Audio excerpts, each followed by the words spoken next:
Ladies and gentlemen, my name is Fiona Wall. I'm the CEO of the League of East African Directors, and I'm very excited to announce that this is the first time we are launching our LEAD podcast.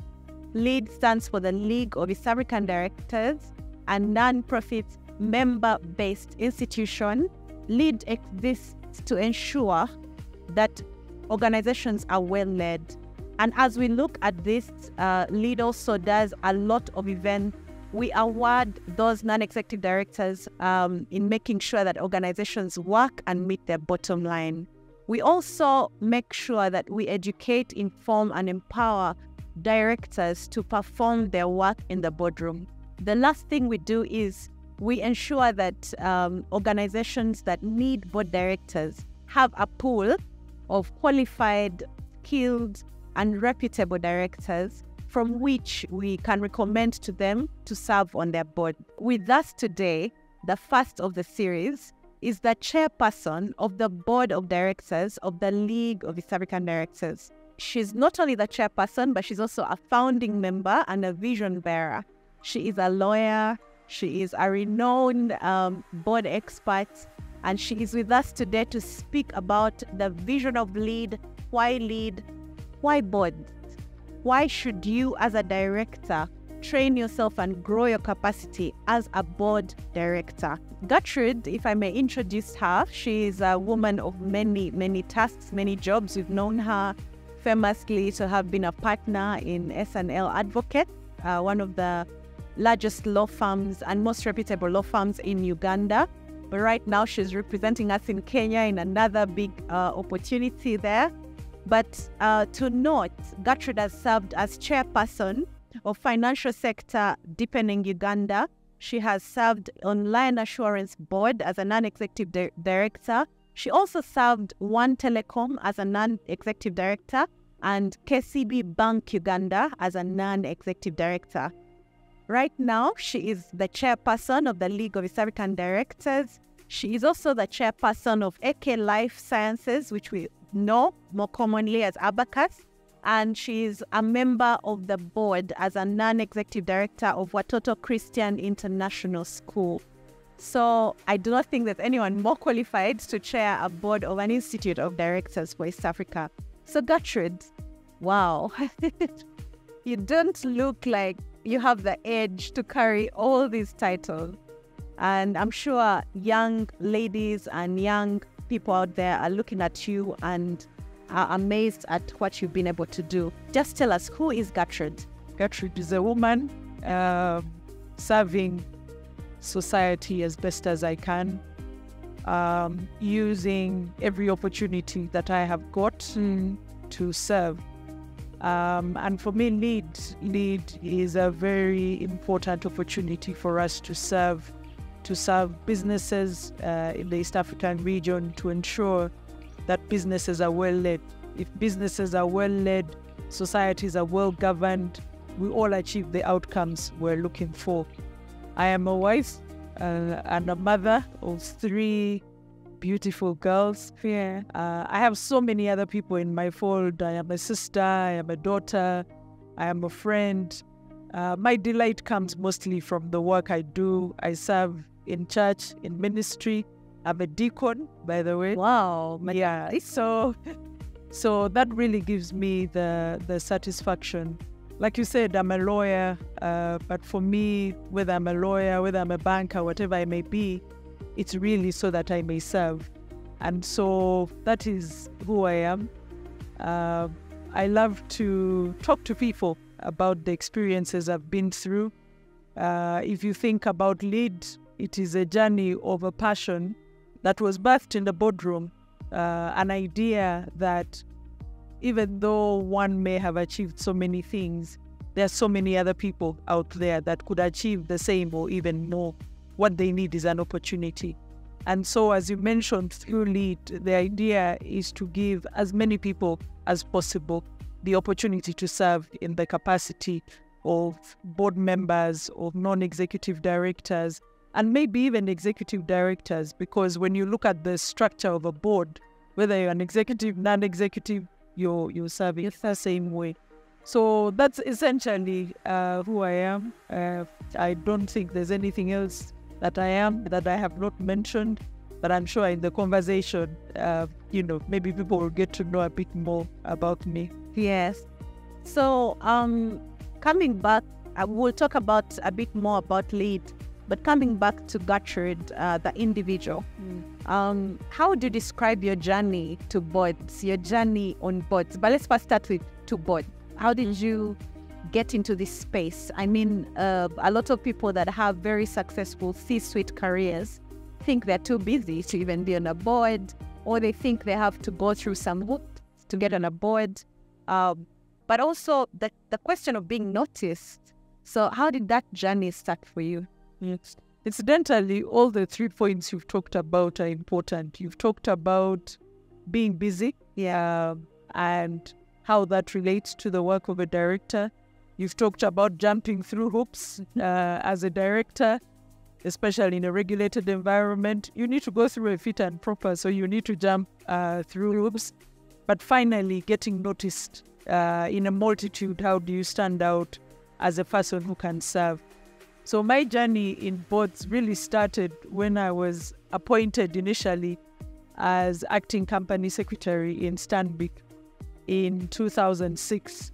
My boss at the time had transitioned to another role, and so the executive said they wanted to go through a process of recruiting, but since I was there, they said I should act in the meantime. Yeah. And so my first boardroom experience was with Dr. Martin Alike As the chair. as the chair. I remember he's one of our distinguished lead members.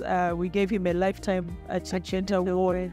So you can imagine at that time I was about 28, and Dr. Alike was 70 plus at the time. And so I was his secretary and he was the chair. And so that was my first time to sit around a board, to listen to what the board is saying and to learn the experience of a board member, what the board does, how they get involved and so on. Through that experience on the board, I then had my first opportunity to serve as a non-executive director in 2008. Like 2 years later. Like 2 years later, I had the opportunity to serve on my first board, which was Lion Assurance, an insurance company that was involved in general insurance business. Yeah. I had no idea about insurance, but I was invited to that board by one of the shareholders who had interacted with me in the Stanbic board. And so when you talk about getting noticed, I suppose there's a way in which I showed up. I should have said eventually I was appointed substantive head of legal and company secretary. So we interacted a lot. And so I was noticed, if you can call it that, and given my first opportunity to serve on the board of Lion Assurance. When I joined that board, I found a completely different type of people. The chair was slightly younger than Dr. Alike, but quite a mature gentleman as well. Yeah. So one of the things that I realized is that, of course, being noticed is one, but more importantly, the relationships you build, being able to cut across age lines, to be able to cut across gender lines, to be able to cut across professional lines. These two gentlemen, whether it's Dr. Alike, whether it's the chair of the Lion Assurance Board, for example, they were not my age, they were not in my profession, they are not women. So there were all sorts of things that could have potentially made us able to connect. But ultimately, we were able to connect so well. I joined the Lion Assurance Board. Then I joined the technology board, One Telecom board. Yeah. Again, I joined that board based on a recommendation of another shareholder. And so I joined that board, and then I went on to join other boards that you've mentioned, and in different roles. So I would start as a non-executive director. Yeah. I would then take on responsibility to chair committees, and in some cases, as you've mentioned, to actually chair the board. So that's been my journey. I started, to your point on busyness, I started with some with fewer boards because I did not have the time. When I went into my private practice, I had a bit more time. So at that time, I had quite a bit of time. That's how I could chair FSDU, be on the KCB board, be on the AK Life Sciences board. But now that I've transitioned into a different role, I am now, so I'm reducing the amount of time I'm spending on boards. And of course, really pursuing the vision of LEAD. Yeah. Because when I joined all of those boards, what was common was they were generally dominated by older people and who tended to be male. Yeah. So sitting in the boardroom, initially it was exciting. You know, you're the only woman in a boardroom. You're young, they're old. But over time, I realized that there are so many people like me or who are even better than me or who are able to add more value. But no one knows them because if you note the common thread of where I started, I didn't apply. I was chosen because I knew people who are shareholders or directors. So LEAD for me was to say, how do we create a forum where it doesn't matter who you know, what matters is what you can contribute. And how do we give you the opportunity to be seen, to be visible as a person who can serve. So my journey has cut across sectors.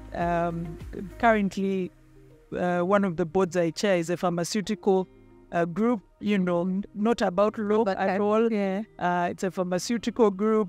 If you look at LEAD, completely different. If you look at KCB, it was banking. And so I've also had the opportunity to serve in different sectors, which has expanded, obviously, my knowledge, my understanding of how businesses operate, which is why I think LEAD really has an essential role to play. Yeah. Wow. Looking at your journey, you started in a highly regulated environment. So how would you advise somebody who is on maybe a less regulated kind of board to prepare themselves for this kind of regulated environment and the question of compliance and the role of the director? I think because sometimes people think the compliance role is for the company secretary and the management, but what kind of burden lies on a director in a regulated environment like that? Yeah. So I think in terms of preparation, I would say there are three main things. One is what I would say is your personal conduct. Yeah. Right. Because in a regulated environment, one of the things the regulator tests is your moral probity. Are you morally upright, a person who can be trusted with other people's money or other people's business? So how do you conduct yourself as an individual? Is your name listed on the Credit Reference Bureau, for example? Yeah. Are you the sort of person who does not work well with others? Are you the sort of person who is dishonest in your dealings with others? Are you a sort of person who cannot manage your affairs? Are you a sort of person who does not discharge your profession in the way that is expected? So if you want to become a director, part of the preparation is personal. How you behave, because when you go to a regulator to approve, they will check. They will need a police clearance letter. So if you have been committing offenses, there goes your chances. They'll want a report from the Credit Reference Bureau. If you have not been paying your debts, they'll want character references. They want two people who have known you. Sometimes they say more than 10 years. Yeah. What are they going to say about you? The other thing is about your knowledge base.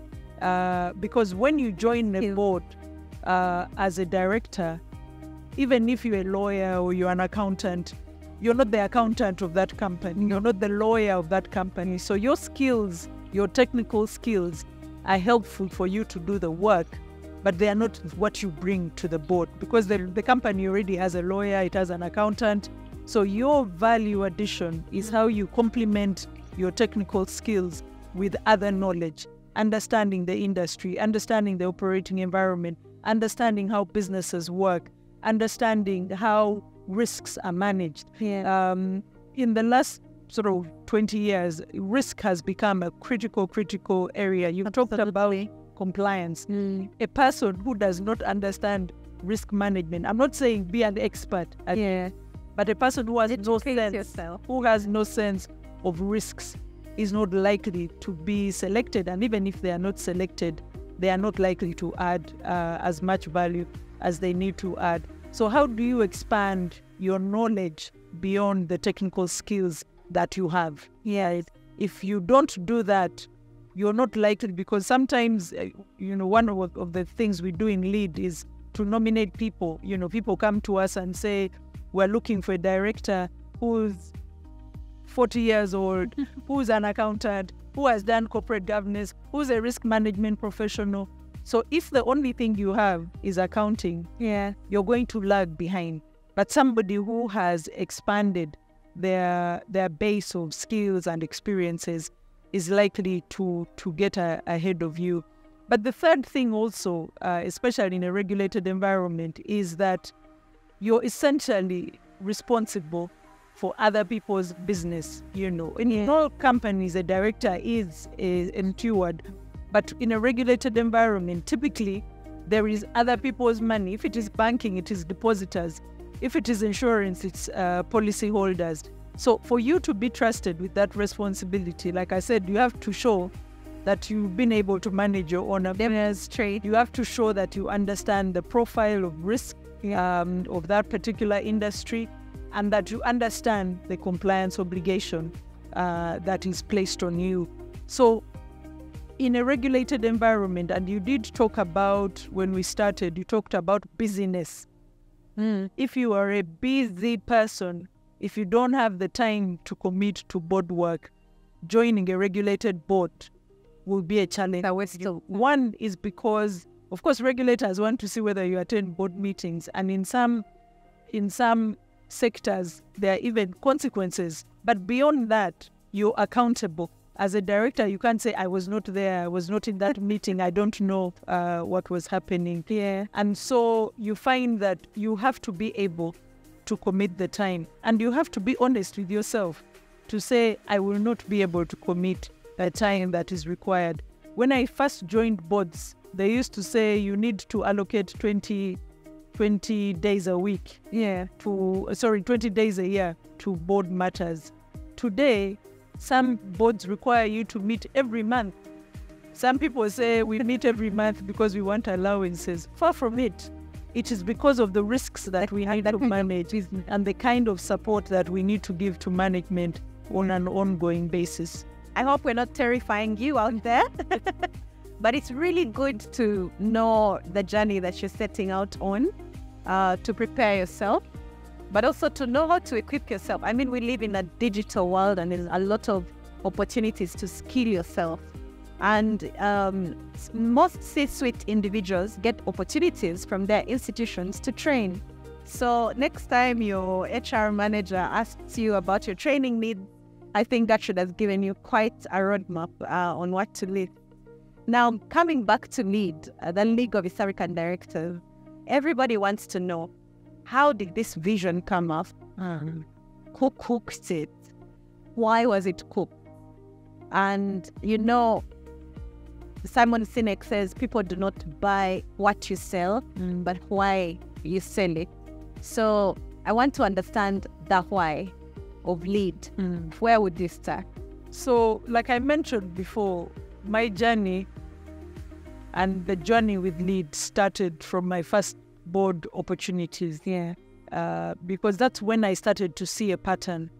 When you're younger, at that age, you feel sometimes you're unique, you're different, you're the only one who can do that.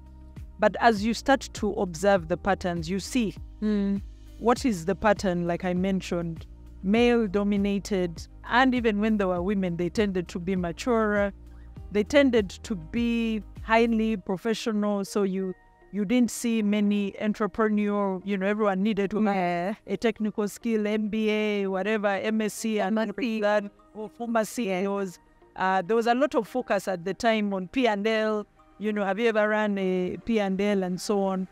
But throughout the journey, I realized that there were certain characteristics that every board had. Many boards were also, in a sense, clubs. Everyone knew everyone. So we spent time at a board meeting. When the board meeting starts, we first catch up, how is so-and-so, how is your daughter, how is this, how is that, which was good for the vibe. It created a good environment. You can imagine when Dr. Alike is your chair with the wealth of experience he had, how do you engage, or how do you try and sort of challenge what he's saying? And so I felt then that there was a need to create a forum that would enable us to break those barriers. How do we create a forum that brings more women into their fold, more women to be seen, and you look at the experiences you have? How do we build diversity, not just across gender, but across age, across skills? How do you have the very young and the very old, the naive and the deeply experienced? We needed to create a platform that creates that handshake, that creates that opportunity for people to be seen. And then most of the boards at that time, like I mentioned, were based on cronies. I know somebody, do you want to come and join my board? I want to come and join my board. That is not a formula for sustainable businesses. Yes, some businesses are independent when they are friends, but it's not likely to be sustainable. So we needed to create an environment that connects different professionals, different skills, different profiles, but at the same time create boards that actually work. So when I finished I did a CEO apprenticeship program. I was in the pioneer class in 2013. So we were challenged to think about projects. What could we do? What value could we add to society? So in 2014, I sat with some gentlemen from the CEO forum and I said, this is what I want to do. I think there is a gap in this area. We need to bring more people into the fold. The gentlemen were supportive, and so that's how LEAD started. The purpose of LEAD was really to break those barriers, but also to change the narrative about how people get on boards, how they serve on boards, and that sort of thing. So over time, and I think you touched on some of the areas, what does LEAD do? LEAD equips you. It equips you to serve. If you have not served on a board, it equips you to be ready to serve. If you're serving, it equips you to expand your experiences and your way of leading. It gives you visibility. You connect with people who can give you opportunities to serve. They are not your friends necessarily, but they identify the talent that you have, and they expose you to opportunities to serve. And then, of course, there are peripheral things that we do that complement the work that boards do. And so that's been the LEAD journey. When we started, the original members were the people who sat in the room and said, let's do this. Over time, so of course we had Dr. PK, Peter Kimboa, Dr. Robin Kibuka was there, Dr. James Onyuin was there, Stephen Mukasa was there at the time. We had some discussions at the time with also the Strathmore Business School, as it was then called. So they were part of the discussions as well. But the people in the room are the ones that I hope I have not left anyone. Oh, and Jimmy Serugo. So over time, we've carried this responsibility. We are highly impatient, as you have heard. We're highly ambitious. There are so many things we would like LEAD to do, and we continue to work on that to ensure, like I said, ultimately, we want to see businesses well led. And when we say businesses, we are not talking about profit centers only. Whether you're in parliament, whether you're in an NGO, that's your business. It's a business. And you want that business to be well led. Thank you. So when you talk about value, you've given us a very good foundation of what LEAD is, where it came from, starting with your story. We are going to take a short break so we can let our listeners and viewers digest these huge bites. I think there's a lot of carbohydrates in there. So as they break it down into sugar, we are going to return please watch the messages that are online right now for the services that Lead brings to you. Thank you very much.